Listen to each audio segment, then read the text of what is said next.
करने के लिए 11th या 12 में कौन सा स्ट्रीम होना चाहिए। इंग्लिश में बहुत ही ज़्यादा वीक हूँ तो मैं क्या नर्सिंग कर सकती हूँ, कितना परसेंट अगर मुझे मिलेगा तो ही मैं नर्सिंग करने के बाद मुझे जॉब पक्का मिले। जीएनएम करना सही रहेगा या बीएससी करना सही रहेगा। Hey everyone, this is Barsha. Welcome to my another brand new video.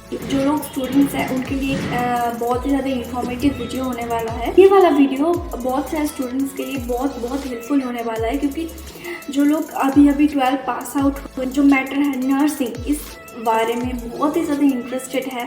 मतलब जो लोग ऑलरेडी नर्सिंग में एडमिशन ले चुके, फ्रेशर्स है जो लोग लेने वाले हैं, उनके बहुत सारे डाउट्स होते हैं। बहुत सारे लोगों ने मुझे मैसेज करते हैं कि ये वाला वो वाला, तो मुझे लगा मैं इस टॉपिक में एक वीडियो बना लूँ जो कि आप लोगों के लिए बहुत ज़्यादा हेल्पफुल होने वाला है। सारा डाउट जो कि जिसका प्रॉपर एक गाइडेंस आपके पास नहीं होता है, तो आप लोग वो वाला डाउट आपके रह जाता है। तो मुझे लगता है मैं इस वीडियो के साथ में आप लोगों को वो डाउट क्लियर कर पाऊंगी। तो चलिए वीडियो को स्टार्ट करते हैं। जब मैंने ये चैनल शुरू किया था तभी मैंने मेरे इंट्रोडक्शन वीडियो में बहुत पहले ही बोल चुकी हूँ कि मैं खुद एक नर्सिंग स्टूडेंट हूँ, लेकिन मैं नर्सिंग पास आउट हो चुकी है। मेरा जितना भी नॉलेज मुझे गेन हुआ है या मुझे जो भी मैं जानती हूँ, जितना भी नॉलेज है, मैं कोशिश करूँगी इस वीडियो के थ्रू आप लोगों से शेयर करने की। मुझे जितना पता है कि आप लोगों का क्या डाउट है, अगर इससे भी ज़्यादा कुछ डाउट आप लोगों के लिए रह गया है या कुछ और भी ज़्यादा क्वेश्चन आप लोग जानना चाहते हो, तो आप लोग कमेंट सेक्शन में कमेंट कर सकते हो। तो मैं उस बारे में, मतलब अगर और भी क्वेश्चन है तो वो भी मैं वीडियो बना दूंगी, उसके वीडियो के साथ आप लोगों को बता सकती हूँ। मुझे पता है कि ये वाला वीडियो बहुत ही ज़्यादा कंट्रोवर्शियल होने वाला है, लेकिन मेरी इस वीडियो के लिए कोई भी कंट्रोवर्सी मुझे नहीं चाहिए, क्योंकि ये वाला वीडियो बस मैंने इन्फॉर्मेशन वाला वीडियो बना रही हूँ जो कि स्टूडेंट के लिए बहुत ज़्यादा हेल्पफुल होने वाला है। ये वीडियो बनाने का मकसद मेरा बस यही है कि जो लोगों का बहुत सारा डाउट है वो डाउट बस मैं क्लियर कर। पहला क्वेश्चन जो मैं क्लियर करना चाहती हूँ वो है नर्सिंग करने के लिए 11th या 12 में कौन सा स्ट्रीम होना चाहिए, मतलब साइंस होना चाहिए, आर्ट्स होना चाहिए, कॉमर्स होना चाहिए। तो मैं ये क्लियर करना चाहती हूँ, स्ट्रीम से आपका नर्सिंग का कुछ लेना देना नहीं होता है। मतलब आप अगर कुछ भी स्ट्रीम में पढ़ रहे हो उसके लिए वो आपका नर्सिंग में कुछ भी इफेक्ट नहीं करने वाला है। लेकिन ये बात मैं बता दूं, नर्सिंग आप लोगों को शायद ही पता है कि नर्सिंग करने के लिए दो टाइप का नर्सिंग है, एक है जीएनएम नर्सिंग और सेकंड है बीएससी नर्सिंग। इसके लिए एक स्पेसिफिकेशन है। वो जीएनएम नर्सिंग क्या है और बीएससी नर्सिंग क्या है ये मैं बता दूं। जीएनएम नर्सिंग जो है वो है जनरल नर्सिंग एंड मिडवाइफरी, जो है एक डिप्लोमा कोर्स है। ये कोर्स 3 साल का होता है, 6 मंथ इंटर्नशिप होता है। तो ये वाला एक जनरली कोर्स होता है। जीएनएम बीएससी जो है, बीएससी है एक डिग्री कोर्स होता है। तो ये बीएससी एक डिग्री होता है। बीएससी नर्सिंग करने के लिए आपका 11th या 12 में अगर आप साइंस स्ट्रीम में हो तो ही आप बीएससी नर्सिंग कर सकते हो। अगर आप साइंस स्ट्रीम में हो तो आप जीएनएम भी कर सकते हो, उससे कुछ प्रॉब्लम नहीं होगा। जो लोग साइंस स्ट्रीम में हो 11th या 12 में, वो लोगों के लिए जीएनएम और बीएससी दोनों कोर्स ही आपके लिए अवेलेबल है। आप अगर साइंस में पढ़ रहे हो तो आप लोग जीएनएम भी कर सकते हो, बीएससी भी कर सकते हो, और ये सब आपके मतलब आपके डिसीजन के ऊपर। आप अगर चाहते हो कि जीएनएम कोर्स करो, जीएनएम मैंने जो बोला 3.5 साल का कोर्स होता है, और बीएससी होता है 4 साल का कोर्स और उसके साथ 6 मंथ का इंटर्नशिप होता है। एंड सेकेंडली, आप अगर आर्ट्स या कॉमर्स में पढ़ रहे हो तो आप लोग बीएससी नर्सिंग नहीं कर सकते हो। आप अगर आर्ट्स में या कॉमर्स में पढ़ रहे हो तो आप लोग सिर्फ जीएनएम ही कर सकते हो, जो कि मैं जीएनएम कर रही हूँ। तो मेरा 11-12 में स्ट्रीम था आर्ट्स में, तो इसीलिए मैंने सिर्फ जीएनएम कर सकती हूँ। लेकिन हाँ, जीएनएम करने के बाद भी आप लोग कुछ बीएससी कर सकते हो, जो कि और भी 2 साल का एक कोर्स होता है। तो उसके बाद आप वो बीएससी का डिग्री वो आप गेन कर सकते हो। लेकिन डायरेक्टली आप आर्ट्स पढ़ने के बाद आप डायरेक्टली बीएससी में एडमिशन नहीं ले सकते। द सेकंड डाउट जो बहुत सारे स्टूडेंट के मन में होता है कि मैं जीएनएम नर्सिंग करना चाहती हूँ या दीदी मैं बीएससी नर्सिंग करना चाहती हूँ, लेकिन दीदी मेरी इंग्लिश थोड़ी वीक है, तो मैं क्या नर्सिंग कर सकती हूँ। जीएनएम हो या बीएससी हो, नर्सिंग का थ्रू आउट पूरा कोर्स होता है इंग्लिश में। जो लोग इंग्लिश मीडियम से है उन लोगों के लिए तो उतना ज़्यादा प्रॉब्लमेटिक नहीं है, लेकिन जो लोग बंगाली मीडियम से होते हैं, लाइक मैं 1st standard to 12th standard में पूरा बंगाली मीडियम से ही पढ़ी हूँ। ये क्वेश्चन है कि हाँ, तो आपके लिए बहुत ज़्यादा टफ रहा होगा। हाँ, टफ तो है, क्योंकि आप एक पूरा बंगाली मीडियम या कोई भी हिंदी मीडियम हो, जो भी अलग अलग आपका आसाम हो या हिंदी हो या बंगाली हो, जो भी आपका लैंग्वेज हो, आप उस मीडियम से आपका अपना 12th तक पढ़ाई आपने की हो। लेकिन आप जब जा रहे हो नर्सिंग के लिए तो आपको पूरा ही वो इंग्लिश में हो जाता है, पूरा पढ़ाई इंग्लिश में, मतलब एटलीस्ट आपको जब भी टीचर्स के साथ कन्वर्सेशन भी करना होता है वो भी आपको इंग्लिश में ही करना पड़ता है। हाँ, आप अगर अपने स्टेट से कर रहे हो तो पढ़ाई तो इंग्लिश में ही होगी, अब जो कुछ भी स्टेट से करो। लेकिन जो बात आती है बेंगलोर में नर्सिंग करने की, तो बेंगलोर में नर्सिंग करने के लिए मैं जहाँ कॉलेज से पढ़ी हूँ, कॉलेज में टीचर लोग या कोई भी आपसे इंग्लिश में ही बात करेंगे, मतलब आपका इंग्लिश कम्युनिकेशन से लेकर शुरू करके पढ़ाई सब कुछ आपको इंग्लिश में वो आपको कैप्चर करना। लेकिन हाँ, मैं जिस कॉलेज से मैंने नर्सिंग किया वहाँ पर जब हमारा नर्सिंग कोर्स को स्टार्ट किया जाता है उससे पहले 1 मंथ हम लोगों को सिर्फ इंग्लिश का क्लास होता है। उधर इंग्लिश में जो लोग मतलब कुछ भी टॉपिक में आप लोग अगर वीक हो तो उसके लिए हम लोगों को क्लास दिया जाता है कि हाँ इंग्लिश के आपको ये डाउट है वो डाउट है, वो क्लियर कर दिया जाता है।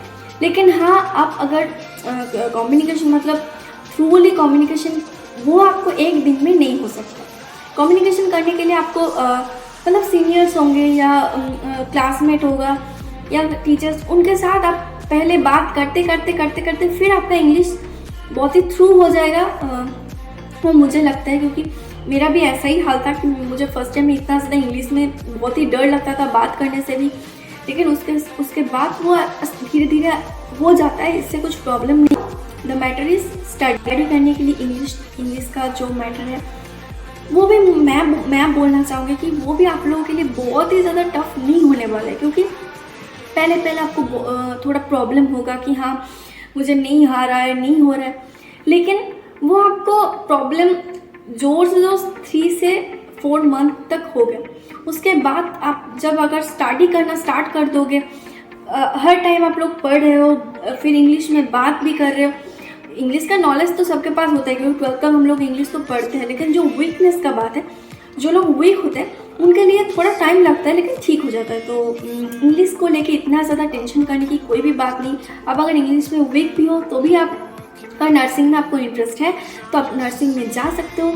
वो प्रॉब्लम आपको धीरे धीरे ठीक हो जाएगा। वो उसके लिए आपको थोड़ा सा वर्कआउट करना पड़ेगा आपके इंग्लिश के ऊपर, लेकिन ये कुछ बहुत ही बड़ा प्रॉब्लम नहीं। क्वेश्चन इज, मुझे नर्सिंग करने के लिए 12th में कितना परसेंटेज मार्क्स चाहिए होता है, मतलब कितना परसेंट अगर मुझे मिलेगा तो ही मैं नर्सिंग कर पाऊँगी। तो परसेंटेज के बारे में मैं पहले ही बोलना चाहती हूँ। आप अगर अपने स्टेट्स में नर्सिंग करने के लिए बोल रहे हो, उसका परसेंटेज के लिए आप पूछ रहे हो, मतलब मैं अगर वेस्ट बंगाल में नर्सिंग के लिए बोलूँ, वेस्ट बंगाल में मेरा स्टेट वेस्ट बंगाल है, लेकिन मैंने नर्सिंग कंप्लीट किया हूँ मैं कर्नाटक स्टेट से।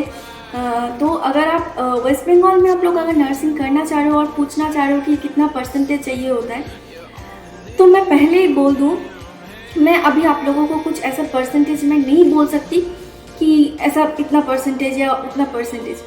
वो हमारे वेस्ट बंगाल में कुछ ऐसे स्ट्रिक्टली कुछ परसेंटेज नहीं रहता कि हाँ इतने ऊपर या उतना ऊपर। वो क्या होता है ना, 1 साल अगर HS हुआ उसके उस ईयर में तो रिजल्ट के ऊपर या एवरेज स्टूडेंट जो लोग नर्सिंग के लिए अप्लाई किया है उसके थ्रू एक कट ऑफ बना होता है। हाँ, तो वेस्ट बंगाल नर्सिंग के लिए उस साल एक कट ऑफ होता है, तो हर साल एक कट ऑफ बदलता रहता है। तो कुछ स्पेसिफिकेशन इसके लिए नहीं है। तो आपको अगर वेस्ट बंगाल में या इधर गवर्नमेंट में नर्सिंग करना है तो आपको इसके लिए जब नर्सिंग का फॉर्म फिलअप हो रहा है या कब इसका लिस्ट आ रहा है, वो आपको ध्यान में रखना पड़ेगा, उसको फॉलो करना पड़ेगा।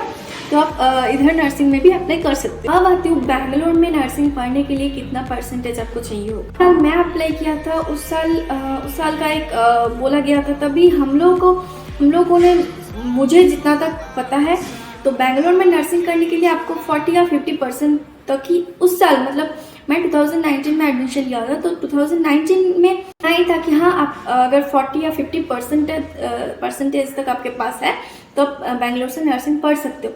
लेकिन अभी मुझे पता नहीं, लेकिन अभी शायद उसका परसेंटेज थोड़ा बढ़ भी सकता है, लेकिन हाँ 40 या 50% वो एवरेज है। अगर 40 या 50% है तो आप बेंगलोर में नर्सिंग के लिए पढ़ सकते हो। अब आती हूँ नेक्स्ट क्वेश्चन में। नर्सिंग जो टॉपिक है वो पूरा ही मेडिकल रिलेटेड, मतलब उसमें साइंस होता है। तो अगर मेरा 11th 12 में मेरा साइंस नहीं था तो मेरे लिए क्या नर्सिंग में जाके जब साइंस होगा तब मुझे क्या प्रॉब्लम हो सकता है। मतलब मेरा 11 या 12 में साइंस स्ट्रीम नहीं था, तो इसीलिए मेरा नर्सिंग पढ़ने में क्या दिक्कत आ सकती है। इसलिए मैं बोलना चाहूँगी दिक्कत तो ऐसे एज सच कुछ भी नहीं होता है, क्योंकि आप अगर नर्सिंग टॉपिक में बहुत ज़्यादा इंटरेस्टेड हो, आपको अगर नर्सिंग अच्छा लगता है, नर्सिंग प्रोफेशन से आपको प्यार है, तो ये सब अगर होगा, मतलब आपको अगर उसमें सच इंटरेस्ट होगा, तो आपके लिए ये कुछ बहुत ही बड़ा प्रॉब्लम नहीं बनने वाला। मेरा भी 11 या 12 में साइंस नहीं था, तो मैं भी एकदम प्योर आर्ट्स से मैं 11 12 किया हूँ। अभी नर्सिंग में जाके मैं मेरी बात कर रही हूँ, कुछ भी ऐसा प्रॉब्लम नहीं होता। हाँ, जो फर्स्ट ईयर में आपको जो सब्जेक्ट होता है एनाटॉमी फिजियोलॉजी, जो कि बहुत एक टफ सब्जेक्ट होता है, मतलब उसके लिए अगर आपके पास कुछ साइंस का नॉलेज है, मतलब जो लोग साइंस स्ट्रीम से आके जीएनएम करते हैं उनके लिए बहुत ज़्यादा थोड़ा बहुत हेल्पफुल होता है। हाँ, क्योंकि उन लोगों के पास नॉलेज होता है पहले से, हाँ कि मतलब कुछ तो आइडिया होता है कि हाँ ये मैटर होगा। लेकिन जो लोग एकदम ही आर्ट्स मैटर से आते हैं और आके डायरेक्ट जीएनएम में ज्वाइन करते हैं, उन लोगों के लिए ऐसा बहुत ज़्यादा प्रॉब्लम नहीं होने वाला। लेकिन हाँ, जैसे कि आपको आर्ट्स था, आपको साइंस नहीं था, तो इसके लिए आप अगर जब नए सब्जेक्ट को पढ़ना स्टार्ट करोगे या नर्सिंग के लिए पढ़ना स्टार्ट करोगे, तब आपको थोड़ा ज़्यादा वर्कआउट करना पड़ेगा उस सब्जेक्ट के ऊपर। आपको थोड़ा टाइम लगेगा वो सब्जेक्ट समझने में, आपको थोड़ा उसके ऊपर डबल ध्यान देना पड़ेगा, आपको बहुत ज़्यादा मेहनत करना पड़ेगा। लेकिन ऐसा प्रॉब्लम नहीं होगा। आप अगर वो सब्जेक्ट को अच्छे से समझ रहे हो, अच्छे से पढ़ रहे हो, तो आपको उतना भी प्रॉब्लम नहीं होने वाला है। आप थोड़ा मेहनत करना पड़ेगा, लेकिन आप धीरे धीरे समझ जाओगे, ऐसा कुछ भी प्रॉब्लम नहीं होगा, क्योंकि मैं भी ऐसा सेम हुआ था। लेकिन हाँ, जब ऐसा साइंस का कुछ मैटर होता है तो मुझे थोड़ा टाइम लगता था वो समझने में, लेकिन समझ जाती थी। तो आप लोगों को तो मुझे लगता है आप लोगों के लिए भी इतना ज़्यादा प्रॉब्लम नहीं होने वाला। आप लोग भी ये बहुत बड़ा प्रॉब्लम नहीं है। आप अगर पढ़ रहे हो तो उस मैटर में आपको इंटरेस्ट है, तो आपको धीरे धीरे। मैं आती हूँ नेक्स्ट क्वेश्चन, जो कि बहुत ही ज़्यादा कॉमन क्वेश्चन है कि हाँ, नर्सिंग करने के बाद मुझे जॉब पक्का मिले। इस टॉपिक में जो लोगों की बहुत ही ज़्यादा जनरल आइडिया है, वो जो लोग नर्सिंग पढ़ रहे हो या नर्सिंग कंप्लीट कर चुके हो, तो उन लोगों के लिए बहुत ही कॉमन क्वेश्चन है, जो कि आप लोगों को सुनने में आया कि हाँ, ओ तुम तो जीएनएम कर रहे हो या तुम तो बीएससी कर नर्सिंग कर रहे हो, मतलब आप तुम्हारा तो जॉब तो पक्का है, तो तुम्हारा तो कुछ प्रॉब्लम नहीं होने वाला, जॉब तो तुमको हमेशा ही मिलने वाला। तो मैं इस बारे में बोलने वाली हूँ, हाँ, आप अगर अच्छे से पढ़ाई की हो तो पढ़ाई करने के बाद आपको तो हॉस्पिटल में जॉब मिलने वाला है। ऐसा तो नहीं है कि हाँ तुम नर्सिंग करके आपको घर में बैठना पड़ेगा, जॉब नहीं मिलने वाला। हाँ, जॉब तो मिलने वाला है, लेकिन नर्सिंग या जीएनएम हो या बीएससी हो, मतलब नर्सिंग जो मैटर वो उतना भी इजी नहीं होता है। उसमें भी बहुत सारा पढ़ने की ज़रूरत होती है, उसमें बहुत सारा प्रोसीजर होता है जो आपको जानने की, जिसके नॉलेज की ज़रूरत होता है, जिसमें नर्सिंग प्रोफेशन में मेन होता है बहुत ज़्यादा प्रैक्टिस। नर्सिंग प्रोफेशन में प्रैक्टिस या एक्सपीरियंस का बहुत ज़्यादा इम्पोर्टेंस है। आपको जॉब तो मिलता रहेगा, आपको तो आपका नॉलेज कैसा है इसके मैटर में, या आपका एक्सपीरियंस के थ्रू आपको जॉब मिलना, वो तो बहुत ही ज़्यादा। नेक्स्ट क्वेश्चन इज, बहुत सारे लोगों ने मुझे पूछता है वेस्ट बंगाल से जीएनएम करना सही रहेगा या बैंगलोर से नर्सिंग करना सही रहेगा। तो इसके लिए तो मैं सच ऐसा कुछ आंसर मेरे पास है नहीं, लेकिन मैं मेरे नॉलेज के थ्रू मैं कुछ बोलना चाहती हूँ। आप नर्सिंग कहीं से भी कर लो, वो जो भी स्टेट हो, कर्नाटक हो या वेस्ट बंगाल हो, आसाम हो या बिहार हो, जो भी स्टेट्स हो, स्टेट्स में कुछ भी फ़र्क नहीं पड़ता।